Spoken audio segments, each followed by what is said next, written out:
Kailangan ng political will ng bansa upang mapakinabangan ang nakatagong langis nito sa sariling exclusive economic zone. Ayon naman sa isang mambabatas, maituturing na pagsasakripisyo ng soberanya ng bansa ang pagpasok sa joint exploration ng langis sa China. Ito ang balita ni Brian Lacanlale. The Constitution and the Arbitral Award say it's ours, exclusively belonging to the Philippines. Bakit hindi natin kunin? Bakit magawa ng Malaysia, magawa ng Indonesia? Ano ang dahilan? Bakit hindi natin makukuha yung gas? It's political will. Wala tayong political will.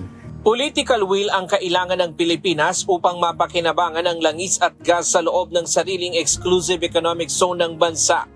Ayon kay retired Supreme Court Associate Justice Antonio Carpio, dapat nating tularan ang Malaysia at Indonesia na hindi nagpasindak sa China kaya ngayon ay napapakinabangan na nila ang kanilang gas. Ganito rin anya ang dapat gawin ng Pilipinas upang mapunan ang pangangailangan ng langis, lalo na sa panahong gaya nito na nakakaranas ng krisis sa produktong petrolyo. It's a matter of national survival for us. We have to get the gas in our own exclusive economic zone. So, tumuloy sila. They sent their survey ship and drill ship together with their navy. And they were able to successfully survey and drill despite the threats of China. Sabi ni Justice Carpio na delikado ang planong joint oil exploration sa China dahil maaari niya itong mga hulugan ng paghahatian ng dalawang bansa ang anumang makukuha sa loob ng karagatan ng Pilipinas. Mas mainam pa niya na bumalangkas ng kasunduan ng China at Pilipinas gaya ng ginawa ng nagdaang administrasyon kung saan nagkaroon ng 60-40 hatian pabor sa Pilipinas. Sa ilalim ng service contract system ng gobyerno, nananatiling pag-aari ng Pilipinas ang langis at gas at saklaw ito ng batas ng bansa. Ngunit sa huling bahagi ng negosasyon, naglatag-aniya ng kondisyon ng China na alisin ang mga probisyong nagsasaad na pag-aari ng Pilipinas ang langis at saklaw ito ng batas ng bansa. Dahil dito, hindi na natuloy ang kasunduan. The ideal scenario is the MOU that we signed, wherein we offer it to any country that wants to develop under the same terms, 60-40, but whoever agrees to that must acknowledge that the oil and gas belong to us. Kasi service contractor lang sila eh. How can the service contractor claim ownership? Hindi sa kanila yun eh. Para naman kay Akbayan Representative Percy Sendanya, ang joint exploration ay nangangahulugang pagbibigay ng reward sa China. Para na rin anyang pinalalampas ang panghaharas ng China sa mga Pilipino sa West Philippine Sea. At sa halip na kinokondina ay binibigyan pa ng gantimpala ang kanilang panggigipit. This is not diplomacy. This is incentivizing coercion.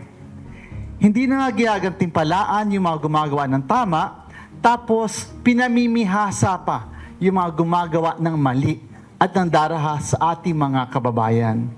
Nanawagan naman ng transparency si Representative Chel Jokno sa Malacanang. Aniya, ang anumang kasunduan pagdating sa natural resources ng bansa ay kailangang malaman ng publiko. Transparency should be a governing principle in our foreign and energy policies. Any discussion involving our natural resources is a public matter. The Filipino people have the right to know the terms, conditions, and even concessions being negotiated. An agreement forged without transparency raises serious red flags. Ayon kay Akbayan President Rafaela David, isang panganib sa soberanya ng bansa ang anumang kasunduan na hindi patas at walang sapat na konsultasyon sa publiko.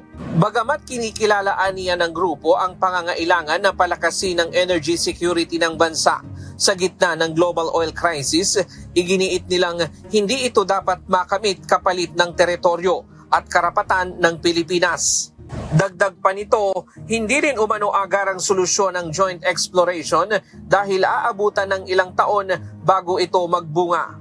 And let us be clear, any joint exploration at this time will not yield benefits nor address the urgency of the current crisis.